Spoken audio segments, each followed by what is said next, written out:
All right, we want to go back to that breaking news we were telling you about. News Chopper 4 over a major sweep at a homeless encampment off of the 405 freeway. Now, we have been out there since early this morning when crews began clearing out those tents and other items you see there. And this is all part of Mayor Karen Bass's Inside Safe program. NBC4's Cádiz Klemack has covered this encampment for many years.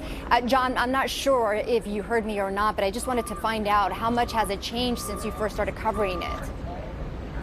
I'd love to tell you that everything's different and things are appearing better, but that is not the case. In fact, it looks somewhat worse than what it did even in 2018 when we were out here the first time they came out and cleared this area of an encampment. Then again in 2019 they came out and they cleared the encampment. The mayor telling us just a little while ago, though, that this is supposed to be, as part of her Inside Safe program, this is supposed to be something where they get in here, they help people get into housing voluntarily, by the way, and then if anyone sees another tent, one single tent, she says, you need to call the city and they will take care of it so it doesn't grow into what we saw from News Chopper 4 earlier this morning. Here's what the mayor had to say.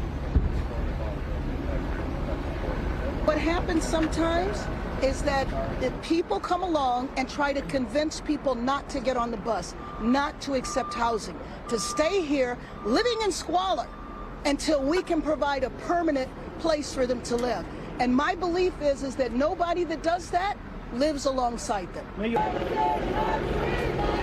So the mayor's referring to these so-called activists that were out here today, all of them masked, shouting profanities, and there were actually 3 of them that were detained by LAPD when everything got started today because LAPD says they were blocking access to the folks who were in this encampment, who the mayor has said voluntarily wanted to get out of that encampment, get onto the bus, and get into housing. Now, we spoke to a man who said that he wasn't sure about that just yet. He told us that he was afraid to go along with what this new plan was because of the rules that go along with that.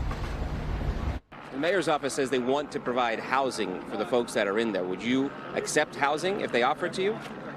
Yes. But it's the terms and the terms that come with the housing that most people are not comfortable with. Like what? The security checks, the no having visitors. You don't have actual access to your own room. Security has to open your room each and every time you come in. But not all the places are like that. There are places that I think you're looking for that can be offered. Have you discussed that? Those will be new places, but that was actually the general rules for Inside Safe. So the mayor's office has said that every single person that was living in this encampment voluntarily agreed to get on a bus and to get into some sort of temporary or permanent housing today, meaning tonight they're going to have a bed to sleep on. And she said they're very thankful for that. Now, when we spoke to that man, he was still on the fence. We don't know what the status that he is, but the mayor's office did tell us that he's never been part of the Inside Safe program, and this could be something new for him.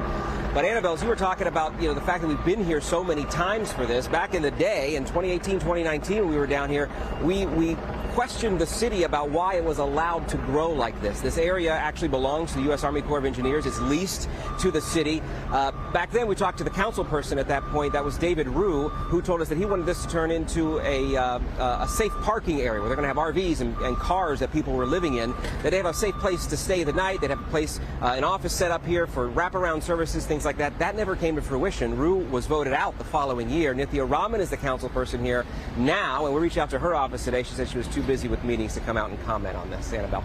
All right, John, so I'm curious to know what happened today that caused this massive turnout of city workers and, of course, LAPD. Yeah, it was certainly the protesters that arrived. About a dozen, maybe 2 dozen of them that came out, had their signs. And again, they were blocking the entrance to this. This area is normally fenced off. There's actually a lock that's on it, but there's a way that people are getting in and out. They came in, they opened that fence, and they allowed for people to pack up their bags. They actually had these giant 60-gallon bags that they were able to put their personal items in. The city was going to care for them to make sure they could take them with them. But there was this group of protesters that kept pushing back on police, and again, they had to take 3 of them, detain them. We understand they were cited and then released. So because you've said that throughout the years this place has just grown, you've got to wonder, why does this area keep growing back with homeless encampments? I mean, look at it. I mean, we're seeing those images from News Chopper 4 of many tents out there. Yeah, and I think part of the issue too, and we talked about it this morning, there's the city does set up sanitary places. So they've got porta potties set up. They've got water that they change out every so often, so that the people who are living here actually had access to things like that. But the problem is the fact that it allows to grow for so long. The mayor said that as she walked through today, she saw at least 10 different propane tanks. And I know the last time we had a crew here was back in December because of a fire that blew up in that encampment as well. So by allowing it to continue, that's been the problem. And yet it takes time to get these people to agree to go off the street. So we're talking about months at a time. The Inside Safe program saying they were here months ago, just starting that conversation to get people to trust them in order to agree to get on that bus today and have someplace to sleep tonight. All right, John, appreciate all of your expertise there. Thank you so much.